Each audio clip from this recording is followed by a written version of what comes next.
Family room দিয়ে দিয়েছে। আমার ছিল বুকিং সিঙ্গেল রুম খালি ছিল না, তাই ফ্যামিলি রুম দিয়েছে। এটা 4 বেডের রুম।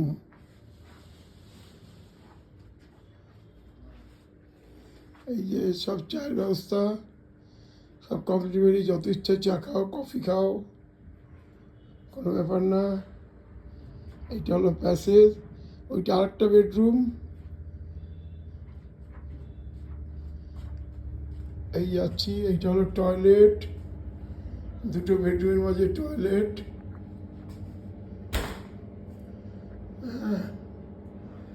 এইটা হলো ভালো গিজার লাগানো আছে বেনাসের। এইসব কীসব মেশিন, এগুলো কী জানি না, কিসের মেশিন, সব মেয়েদের লাগে, আমাদের লাগে না। বাল শুকোবার জন্য মেশিন, ঠিক আছে। ভালো ফিটিং সব ভালো ভালো আছে। এইটা গেল এই কমোড, এখানে সব রাখা আছে। তারপরে এই টয়লেট থেকে বেরোলাম, বেরিয়ে এটা আরেকটা রুম। এইটা টিভি, খুব বড় টিভি। আর এইটা হলো একটা বেডরুম। এইটা হলো বেড সাইড ফোন। এই আমার ব্যাগ, ছোট্ট একটা ব্যাগ নিয়ে আমি এসেছি। বেশি ভারী ব্যাগ তো আমাদের লাগে না, কারণ মেয়ে ছেলে তো নেই, আমি বেটা ছেলে, আমার একটু ব্যাগেই হয়ে যায়। এই এত বড়। এটা আবার এই দুটো চেয়ার আছে, বসে খাও, গল্প করো। এইটা হলো বাইরের ভিউ, এইটা হলো বাইরের ভিউ। এই এই একদম মেলের সামনের রাস্তা। ওইটা হলো 5 স্টার হোটেল রামাদা, ঠিক রামাদার উল্টো দিকে হোটেলটা।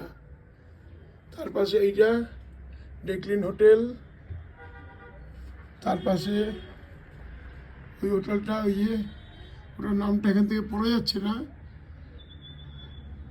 সব বাচ্চারা স্কুলে যাচ্ছে। হ্যাঁ, এইটা ওই চার্চটা, আমি রুমে থেকেই তুলছি, রুমে দাঁড়িয়ে রুমের জানলা থেকে তুলছি এগুলো। হ্যাঁ, এইটা একটা মিরর, দরজার মিরর। এইটাই দরজার গায়ে ব্যাক সাইডে মিররটা লাগানো, ঠিক আছে। আর তো কিছু মনে পড়ছে না। আর সিলিংও বেশ সুন্দর করা আছে, এটা সিলিং। আর টোটাল এই দেখো রুমটা এখান থেকে নিয়ে প্রায় 14 পা, 14 মানে 30, আর 42 ফুট লম্বা। অন্যান্য ঘরগুলো অনেক বড়, এর অর্ধেক, সেগুলো 20 ফুট বাই 16 ফুট। স্পেসিয়াস, ঠিক আছে। দেখে রাখো, এটা যখন আসবে এটা এসো। এমন কিছু ভাড়া বেশি না, লাইন ছোট করে লাইন করে গেছি। হ্যাঁ, অনেক কম, অনেক কমই হয়ে যাবে। ওই ধরো 3.5, 3, 3.5 রাখি।